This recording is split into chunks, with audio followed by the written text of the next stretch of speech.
Hello, Steve here, your YouTube English teacher, and we're on to C1 Listening Part 4. 10 marks when we're at C1, so very, very important. And what we're going to do in this class is not just a quick listening Part 4. We are going to do the listening, but we're going to go a bit deeper, make a full activity out of it, study the transcript to see where the answers come from, identifying the kind of things we should be listening for, and then studying the transcript for the language in it as well. So we can also practice for listening Part 4, some use of English Part 4. Let's get into this. We have got 5 people talking about working as actors and 2 tasks that you complete simultaneously. For the first task, what helped them succeed? And for the second task, what do they regret about the past? Now listen and take a minute to read it. That's included in the audio. I think I included the pause. And then write 1 to 5, 6 to 10, your answers. And then we will go through the transcript to see why this is the answer, what did we understand, and what else we can learn in terms of vocabulary. So now listen. You will hear 5 short extracts in which people are talking about working as actors. For questions 1 to 5, choose from the list A to H, what has helped the speaker to succeed. For questions 6 to 10, choose from the list A to H what each speaker regrets about the past. Speaker 1. I've always been a conscientious person. I trained in music, and it was my talent for singing that drew me into the theatre. I started to act in plays with roles that involved singing, loved the acting side, and went on to train to be an actor. It took a lot of persistence to get the parts I get. There were lots of setbacks, but I hung on and just kept at it. It's taken time, but now I'm never short of work. I was always determined to get better parts than anyone else when I was younger, which is something I feel uncomfortable thinking about now. I was very single-minded, you might say.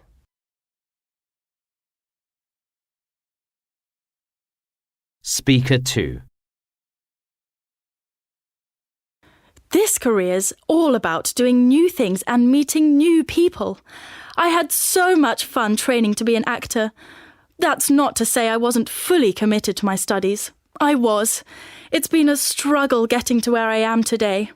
I was devastated when a film I almost appeared in won dozens of awards. I completely misjudged the script when I said no to a major part. If only I could rewrite history. That was a bit of a one-off, as normally I'm only too happy not to play it safe.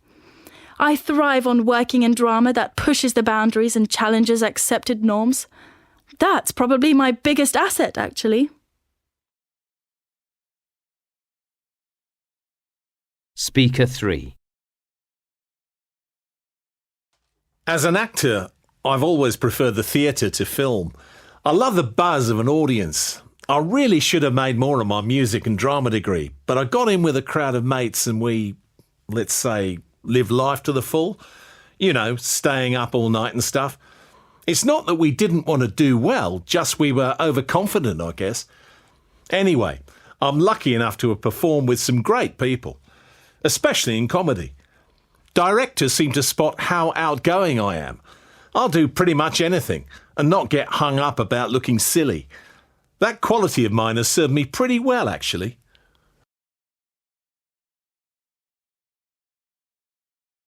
Speaker 4.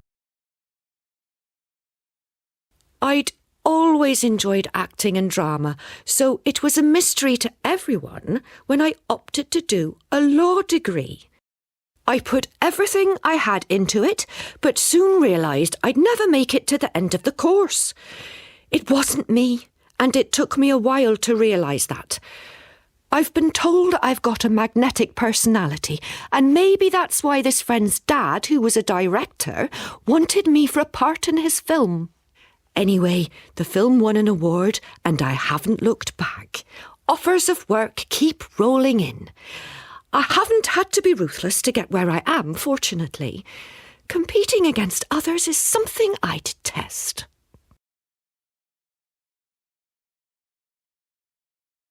Speaker 5. I'm quite a shy person, but in fact my cool exterior is deceptive. I'm pretty intense about my work. I knew from the beginning I'd go on the stage, and I threw myself into my degree in performing arts. The role that first got me noticed was in a soap opera. I wish I'd been a bit more accepting of colleagues in the early days, though. Nothing anyone did seemed good enough. I was such a perfectionist. My devotion to developing what I do feels like a never-ending process, but it's what got me where I am today. I want to do more musicals, so I'm working on my singing voice at the moment. And here come the transcript and the answers. Speaker 1 was a conscientious person, and so on and so on and so on. And why did they succeed? Well, persistence. They worked very hard for a long time, so it's taken a long time. So the best answer is G, an ability to be patient. Persistence implies you've been doing it for a long time. And then we've got it's taken time, so we end up with G. And then what do they regret? Well, the thing is that they were very determined and now they're uncomfortable about it. So they were too competitive at some point. Also G. Let's move on to speaker 2, who said that they owe their success to pushing the boundaries. That's my biggest asset. So that would tell us that it's B, willing to take risks, pushing the boundaries, challenging the norms. And what do they regret?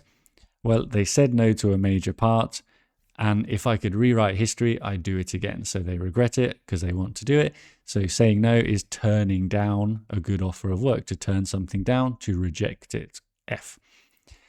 Speaker 3 owes their success to not getting hung up about looking silly, which means not being embarrassed about looking silly, which is a lack of self-consciousness, D. And they regret being with a crowd of mates who were staying up all night. This was a real trick, wasn't it? They still did well, but they could have made more of it. They didn't like how they were as a person. So it was not the one that was mixing with unambitious people, because it doesn't mention that the friends were unambitious. It just mentions that they were partying, living life to the full. They were having fun. Speaker 4 is successful because they've got a magnetic personality, which is an ability to attract people. That was an easy one, wasn't it? And they regret the problem with the course, not making it to the end. They studied the wrong subject, because I think it's fair to say that if you didn't finish it, then you studied the wrong subject, because it's a pretty basic requirement to finish the course, isn't it?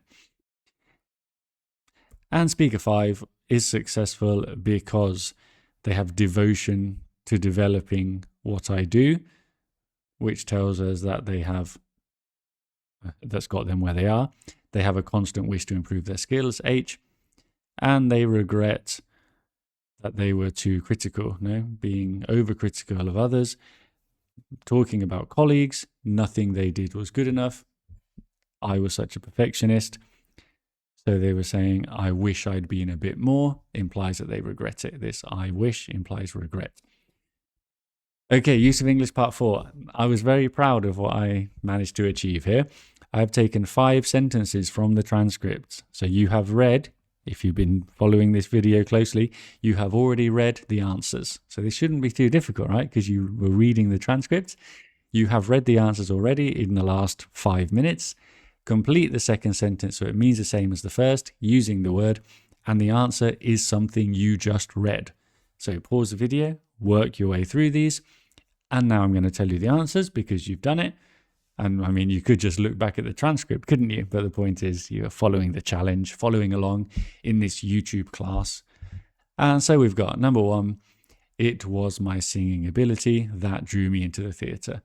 That one I changed slightly if you look at the transcript, but the basic grammar's the same. I wanted to make it so it was 6 words for use of English part 4 at C1. Number 2, if something's not easy, then it's a struggle. And you can say getting or to get. That one's a bit generous. Getting, getting has the ing, so it's nice to give you that twist, but you can say it's been a struggle to get where I am today. That makes sense. And reaching, get to where. That means the same thing, doesn't it? Number 3 is tough. I regret I should have done this, right? And then taking advantage with made. What's a phrase that means take advantage of something? With make the most of, make more of something. The answer in the transcript was, I really should have made more of my music and drama degree. You could say, I really should have made the most of. It still fits in 6 words and it uses made, so we'll accept that. Number 4, my personality attracts others. I have been told I have a magnetic personality, a little passive structure in there. Again, real sentence from the transcript. And number 5, if you do something with great enthusiasm, you throw yourself into that thing. So I threw myself into my degree in performing arts. Little trick there, we do need to say in. My degree of performing arts sounds a bit weird to me in English. I mean, it's a really tricky point and horrible if you lost the mark for that, but it does sound better to say my degree in performing arts. My degree of doesn't quite sound good. My performing arts degree, my degree in performing arts.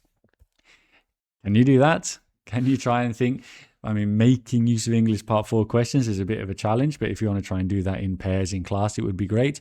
But the very least is you could go through the transcripts and find these kind of words or phrases, because use of English Part 4 is more about phrases that you're not so familiar with. You can add them to your notes, add a definition, add a translation, add how it's used and what it's mean and so on, to have these comprehensive notes that ensure you are getting the most out of your study time and you will be able to pass that C1 exam.